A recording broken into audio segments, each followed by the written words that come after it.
ইমানের জন্য হুমকি হুজুর মিস্টার নয়, ইমানের জন্য প্যান্ট স্যুট পরনেওয়ালা হুমকি নয়। আমরা কোন দিকে যাব? তাহলে আমি বলবো, অন্ধ যদি আপনি হন, হাত দিয়ে দেখবেন কার গলার মধ্যে থার্মোমিটার দিলে আমার রসুলের প্রেমের গন্ধ আসে, সেই দিকে যাবেন। কার গলার মধ্যে থার্মোমিটার দিলে আবু জেহেলের গন্ধ আসে, জুলখুয়াইসারার বাচ্চার গন্ধ আসে, তাকে লাথি মারবেন। এটা হলো রসুল প্রেমিক। রসুলুল্লাহ হাদিস শুনেন এবার। বুখারী শরীফ চোখে দেখে না, বুখারী আলিয়া মাদ্রাসায় পড়া হয়, বুখারী কওমিতেও পড়া হয়, কিন্তু একজনের বুখারী পড়লে কলিজায় নূর আসে, আরেকজনের বুখারী পড়লে জ্বর আসে। বেশ কম, এটাই ঠিক না বেঠিক? মনে রাখবেন, মনে রাখবেন। আমি পাগল মানুষ, আবেগ আপ্লুত হয়ে কথা বলি। প্রেমের কোনো ভাষা নাই, প্রেমের ভাষার কোনো বিচার নাই। আমার যত ভুল হোক, আমার বিচার নাই, কারণ আমি পাগল, পাগলের বিচার নাই।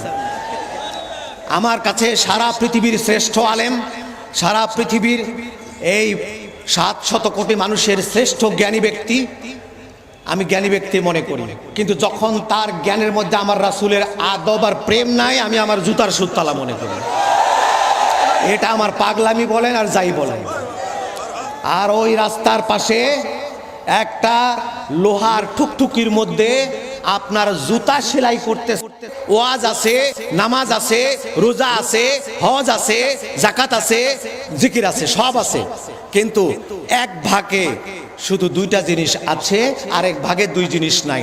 বাংলাদেশের সমস্ত মাদ্রাসা বলেন, কওমি বলেন, আলিয়া বলেন, দরসে নিজামি বলেন, নুরানি বলেন, মসজিদ বলেন, সব হুজুর প্যান্ট টাই কোট পরনেওয়ালাদের ভয় নাই, তারা ঠিক আছে। ভয় শুধু হুজুর দাড়িওয়ালা হুজুর নিয়ে ভয়। ইমানের জন্য হুমকি হুজুর মিস্টার নয়, ইমানের জন্য প্যান্ট স্যুট পরনেওয়ালা হুমকি নয়। হুমকি কারা হয়েছে? আমরা হুজুরেরা হয়েছি। কি? এই হুজুরদের মধ্যে দুই ভাগ। এক ভাগ হুজুরের, মাদ্রাসার প্রিন্সিপাল ঠিক আছে, মোতামিম ঠিক আছে, মুদাররিস ঠিক আছে, ইমাম ঠিক আছে, নামাজ ঠিক আছে, তাফসীর ঠিক আছে, হাদিস ঠিক আছে, সব ঠিক আছে। তার ভিতরে দুইটা জিনিস নাই, একটা নাই আমার রাসূলের প্রেম, আরেকটা নাই আদব। আরেকদিকে কোরআন আছে, হাদিস আছে, নামাজ আছে, টুপি পাগড়ি দাড়ি সব আছে, সেই সঙ্গে নবীর প্রেমও আছে আর আদবও আছে। ও বলেন, ওই পাশে একটা বাগান আছে, চামেলি আছে, গোলাপ আছে, গেন্দা আছে, সব রকমের ফুল আছে, কিন্তু সবগুলা কাগজের। ফুলগুলা কি? কাগজের। এই পাশে গেন্দা, চামেলি ও গোলাপ, বস, তারপরে বেলি, রজনীগন্ধা, সব ফুল আছে, সবগুলো গাছের শিকড় মাটির নিচে এবং তাজা ফুল। এবার মৌমাছি, অন্ধ মৌমাছিও যদি হয়, ওই ওদিক যাবে না, এইদিকে আসবে? বলেন আপনি। অন্ধ মৌমাছি হলো এদিকে আসবে। আপনারা কোন দিকে যাবেন? আপনারা বলতে পারেন, হুজুর আমরা সাধারণ মানুষ, আপনাকেও যেরকম দেখা যায় আর জুলখুয়াইসারের বাচ্চাকে ওরকমই দেখা যায়। আমরা কোন দিকে যাব? তাহলে আমি বলবো, অন্ধ যদি আপনি হন, হাত দিয়ে দেখবেন কার গলার মধ্যে থার্মোমিটার দিলে আমার রসুলের প্রেমের গন্ধ আসে, সেই দিকে যাবেন। কার গলার মধ্যে থার্মোমিটার দিলে আবু জেহেলের গন্ধ আসে, জুলখুয়াইসারার বাচ্চার গন্ধ আসে, তাকে লাথি মারবেন। এটা হলো রসুল প্রেমিক। হযরতে আলীর হাদিস, বুখারী ওরা দেখে না, কিতাবুল মাগাজি, কিতাবুত তাওহীদ, মুসলিমের কিতাবুজ যাকাত, এইগুলোর মধ্যে হাদিস আছে। হযরতে আলীর হাদিস, হযরতে আবু সাঈদ খুদরির হাদিস, তিনি বলেন যে রাসূলুল্লাহ সাল্লাল্লাহু আলাইহি সাল্লাম যাকাত কিছু গনিমতের মাল বন্টন করছেন, বিয়ামিনিহি ওয়া শিমালিহি, ডানে আর বামে দিয়ে দিচ্ছেন। সেগুলো ছিল মাটি মাখা স্বর্ণ। ইয়ামানে গিয়েছেন হযরতে আলী, মাটি মাখা স্বর্ণ সেগুলো হুজুরকে দিয়েছেন, হুজুর দান করে দিচ্ছেন, ডানে বামে দিয়ে দিচ্ছেন। পেছন থেকে একজন দাঁড়ায় বলল, হুজুর নাহনু আহাক্কু বিহি, আমাদেরও তো হক ছিল। হুজুর বললেন, রে পৃথিবীতে সবচেয়ে বেশি হক সম্বন্ধে আল্লাহ আমাকে চেতনা দিয়েছেন বেশি। তুমি বসো, আমি জানি কার হক আছে কার হক নাই, বসো। সামনে থেকে বনু তামিম গোত্রের আব্দুল্লাহ ইবনে জুলখুয়াইসারা আত-তামিমিয়্যু, জুলখুয়াইসারা দাঁড়ায় কয়, ইয়া রাসূলুল্লাহ আ'দিল মা আনসাফতা, আদিল মা আনসাফতা। হুজুর আপনি ইনসাফ করেন, আপনি সঠিকভাবে বংশন করেন, গোলমাল যেন করেন না, আপনি ইনসাফ ঠিক মতো করলেন না। এবার রাসূলুল্লাহ খেপে গেলেন। রাসূলুল্লাহ খেপে বলেন কমবাক্ত, মা ইয়াদিলু ইযা লাম আদিল। কে ইনসাফ করবে পৃথিবীর যদি মুহাম্মদ না পারে? মুহাম্মদকে ইনসাফ শিখাতে আসছো, কিয়ামত পর্যন্ত তোমার নসলের মধ্যে বেয়াদবের পয়দা হবে, আদব আসবে না। ওই হাকা, তুই তোকে ধ্বংস করে দিলি, তোর বংশকে ধ্বংস করলি, কিয়ামত পর্যন্ত তোর বংশে রাসূলের বেয়াদব পয়দা হবে, আদব আসবে না। তাইলে জুলখুয়াইসারের বাচ্চারা কি ওই দেশে আছে না বাংলাদেশেও আসছে না চিটাগাঙ্গেও আসছে? সাহাবায়ে কেরাম বললেন হুজুর, হযরতে ওমর দাঁড়ায় গেলেন। কামা ওমর ওয়া কালা ইয়া রাসূলুল্লাহ আকতুল উনুকাহু। হুজুর আমাকে খালি একটু হুকুম দেন, বেয়াদবের গর্দান আমি ফেলে দেই। আল্লাহর নবী বললেন না, গর্দান ফেলবার হুকুম আসে নাই। হযরত খালিদ ইবনে ওয়ালিদ দাঁড়ায় গেলেন, হুজুর আদরিবু উনুকাহু, আমি ওর গর্দান ফেলবো। হুজুর বললেন গর্দান ফেলা লাগবে না, একটু পরেই দেখবা ও যায় নামাজে দাঁড়াবে, একটু পরে দেখবা যায় নামাজে দাঁড়াবে। হযরতে খালিদ ইবনে ওয়ালিদ বলেন একটু পরে গিয়ে দেখি বেয়াদবের বাচ্চা নামাজে দাঁড়ায় আছে। আমি ফিরে এসে বললাম হুজুর ঠিক, ও কিন্তু নামাজে দাঁড়াইছে। তখন হুজুর বললেন ইয়াতি আলান নাস জামানিন আখার, কিয়ামতের আগে এর সঙ্গী সাথীরা আসবে। এন্ডা ফিতানিদ দুনিয়া ফিতানিন নাস, মানুষের যখন ফিতনা হবে, ফিতনার মধ্যে এই জুলখুয়াইসারের বাচ্চারা বাতাস দিবে। ফিতনার আগুনের মধ্যে ওরা কি দিবে? বাতাস দিবে। বাতাস দিবে কি? তোমরা তাদের চেহারা দেখে রাখো, আমি নবী মুহাম্মদ বলছি। এ জুলখুয়াইসারের বাচ্চারা, হাদিস দেখতে চাও কিতাবুল মাগাজি খুলে বের করে দেখো, না পেলে আমাকে জিজ্ঞেস করবা, আমি দেখাই দেব। আর সেখানে হুজুর বলছেন তাদের চেহারা হবে মুখ ভরা দাড়ি, খুব সুন্দর। এই লোকগুলি যারা বেয়াদব, তাদের মাথা থাকবে ইয়াহলুকুনা রুউসাহুম, মাথা নেড়া, বেল, দাড়ির মধ্যে দিবে খালি তেল, মাথা থাকবে বেল, রাসূলুল্লাহ বলেছেন। আর কি থাকবে? তারা ঢিলা ঢালা সাদা জামা কাপড় গায়ে দিবে, তাহতা সাক, অর্থাৎ এই যে হাঁটু আছে, অর্থাৎ কাপড় উঁচু করে পড়বে, উঁচা কাপড় পরবে, উঁচা লুঙ্গি জামা এগুলো নিচে যেতে দেবে না, ওই হাঁটুর টাকনুর একটু নিচে এই পর্যন্ত উঁচা কাপড় পরবে। ঠ্যাঙ্গের নল্লি বাইর করে রাখবো ভাঙ্গনের লেগে, ঠ্যাঙ্গের নল্লি বাইর করে রাখবো ভাঙ্গার জন্য, নল্লি দেখা যাবে, হাঁটুর নিচে নল্লি দেখা যাবে, এইরকম তারা কাপড় পরবে।